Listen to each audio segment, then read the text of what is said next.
மூலிகைகளை கொடுத்து அந்த நோய்களை முழுமையாக குணப்படுத்துறதுதான் இந்த பாரம்பரிய மருத்துவத்தினுடைய சிறப்பு. அறுவை மருத்துவங்கிறதே கிடையாது. No surgery. டான்சில்ஸா என்ன பண்ணுவோம், பூண்டு 100 கிராம் வாங்கு, அரை 100 கிராம் தேன் ரெண்டையும் கலந்து 5 கிராம் பேஸ்ட் எடுத்து வெந்நீர்ல கலந்து அதை கார்கில் பண்ண சொல்றது. வாய் கொப்பளிங்க, காலையில சாயந்தரம் வாய் கொப்பளிச்சு அந்த டான்சில்ஸ் வந்து சுருங்கி போயிடும். ஆபரேஷன் தேவையில்லை. அதே போல இப்ப நேசல் பாலிப்பு, மூக்குல சதை வளர்ந்துடும், உடனே நீங்க இயன்றிட்டு போவீங்க. அவங்க மருத்துவம் என்ன, அறுவை மருத்துவம். நம்மளோட இதுல என்னது, பச்சை கற்பூரம் தேங்காய் எண்ணெய் ரெண்டையும் காய்ச்சி அதை இன்ஹேல் பண்ண சொல்லுவாங்க.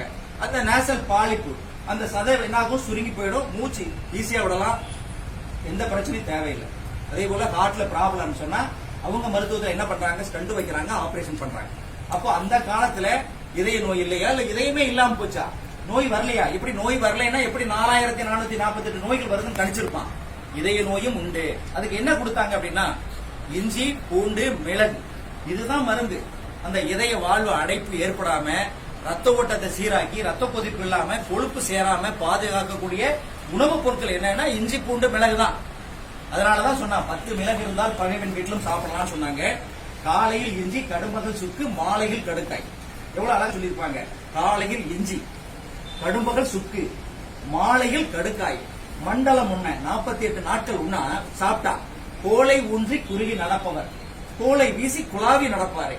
காலையில இஞ்சி சாறு, இஞ்சி, எலுமிச்சம்பழம், நெல்லிக்காய், இது எல்லாமே காயகற்பம்.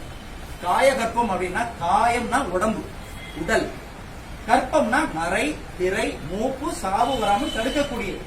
அதனாலதான் காயகற்பம்.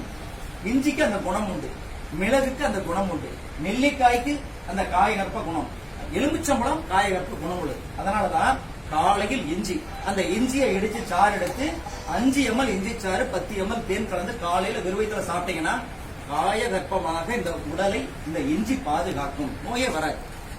கடும்பகல் சுக்கு, அந்த சுக்கு பொடிய பசி இல்ல, செரிமானம் இல்ல, வயிறு உப்புசமா இருக்கு, தொப்பை இருக்கு அப்படின்னு சொன்னா அந்த சுக்கு பொடிய சாதத்துல போட்டு நெய் போட்டு பிசைஞ்சு சாப்பிடுவாங்க. இந்த தொந்தரவெல்லாம் சரியாகும். அதே போல 11 மணிக்கு நம்மள மாதிரி இன்ஸ்டன்ட் காஃபியோ, ப்ரூ காஃபியோ, டீயோ கிடையாது, பாலே சேர்க்க மாட்டாங்க. சுக்கு மல்லி காஃபி தான் சாப்பிடுவாங்க. சுக்கு மல்லியும் இந்த ரத்த ஓட்டத்தை சீராக்கி புத்துணர்ச்சியை கொடுக்கும், கொழுப்பை எரிக்கும்.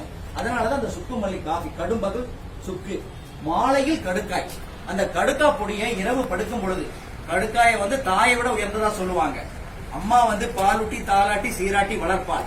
இந்த கடுக்காய் அதையும் தாண்டி செய்யுவாங்க. காயகற்ப மூலிகை கடுக்காய். அதனாலதான் அந்த மாலையில் கடுக்காய் அப்படின்னா அந்த கடுக்காய் பொடிய 5 to 10 கிராம் எடுத்து வெந்நீர்ல கலந்து இரவு படுக்கும் பொழுது சாப்பிட்டா மழை குடல்ல இருக்கிற கழிவுகள் எல்லாம் வெளியேறிடும். எனக்கு பசி இல்ல, வயிறு தொந்தரவு, கான்ஸ்டிபேஷன் எதுவுமே உங்களுக்கு ஏற்படாது.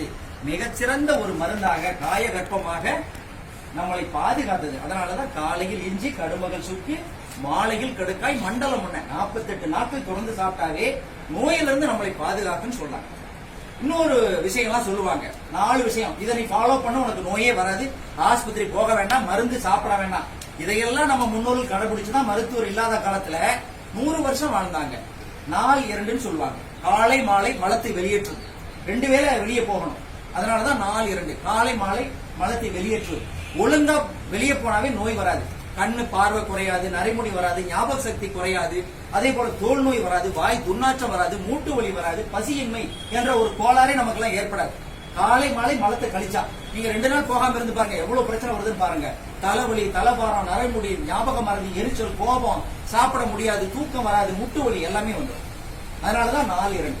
அதே போல வாரம் 2, வாரத்துக்கு 2 முறை எண்ணெய் தேய்ச்சி குளிக்கும். நீங்க எல்லாம் எண்ணெய் தேய்ச்சாவே பாதிப்பு, சளி பிடிச்சுக்கும், எனக்கு ஒத்துக்காது, எனக்கு தெரியாது, பயமா இருக்குன்னு சொல்லுவீங்க. எண்ணெய் தேய்ச்சி குளிச்சா உடம்புல மூட்டு வலியே வராது, நீர்ப்பயிர் யாருக்குமே வராது, தோல் நோய் வராது, கான்ஸ்டிபேஷன் பிரச்சனை வராது, நீர் தொந்தரவு, நீர் தொற்றுன்னு சொல்றோம் இல்லையா, யூடிஐ, யூரினரி ட்ராக்ட் இன்ஃபெக்ஷன் வராது. அதே போல வெள்ளைப்படுதல், பெண்களுக்கு பாத்தீங்கன்னு சொன்னா உடம்பு சூடுனால வெள்ளைப்படுதல், சொப்பனஸ் கலிதம் ஆண்களுக்கு எதுவுமே ஏற்படாது, உடம்புல கட்டி ஏற்படாது, மலம் தினமும் போயிடும், ஆசன வாயில இந்த மூல தொந்தரவு, பௌத்திர தொந்தரவு எதுவுமே ஏற்படாது. இந்த எண்ணெய் தேய்ச்சி குளிச்சீங்கன்னா வெரிகோஸ் வெயின், காலில் பாத்தீங்கன்னா அந்த உடல் பருமனால நரம்பு சுருண்டு இருக்கும், வெரிகோஸ் வெயின் வராது.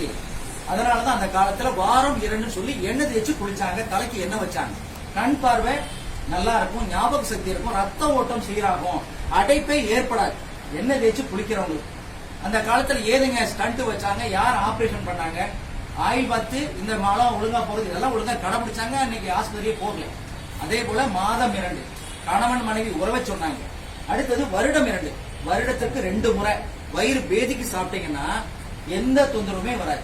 நம்ம வருஷம் முழுவதும் பாத்தீங்கன்னா நிறைய சாப்பிடுறோம். இப்ப வீட்டை எடுத்துக்கிட்டா டெய்லி சுத்தம் பண்றோம், வருஷத்துக்கு ஒரு முறை வெள்ளை எடுக்கிறோம், வருஷத்துக்கு ஒரு முறை நம்ம என்ன பண்றோம் சுத்தம் பண்றோம். அதே போல 4 வீலர் 2 வீலர்லாம் சுத்தம் பண்றோம் குறிப்பிட்ட கிலோமீட்டர் ஓடனா. இதுக்குள்ள எத்தனை உறுப்பு இருக்கு, இந்த என்ஜினை சுத்தம் பண்ணணுமா வேண்டாமா? அதுக்கு தான் அந்த காலத்துல இந்த உணவு பாதையை சுத்தம் பண்றதுக்கு பேதிக்கு கொடுத்தாங்க. விளக்கெண்ணெய் கொடுப்பாங்க, இல்லைன்னா நிலாவரை தலை இப்படி கொடுத்தாங்க. அந்த பேதிக்கு சாப்பிட்டு என்ன அந்த உணவு பாதை வாய் முதல் ஆசன வாய் வரை இருக்கக்கூடிய இந்த உணவு பாதையை சுத்தம் பண்ணிடும். பூச்சி தங்காது, அழுக்கு இருக்காது, எந்த பிரச்சனையும் நமக்கு வராது. இந்த நாளும் செய்யறதுக்கு எங்கேயாவது ஆஸ்பத்திரிக்கு போகணுமா, ஏதாவது 5 பைசா செலவு இருக்கா, ஏதாவது பாதிப்பு இருக்கா? ஏன் நாம் இதை பின்பற்றக்கூடாது? இதெல்லாம் நம்ம முன்னோர்கள்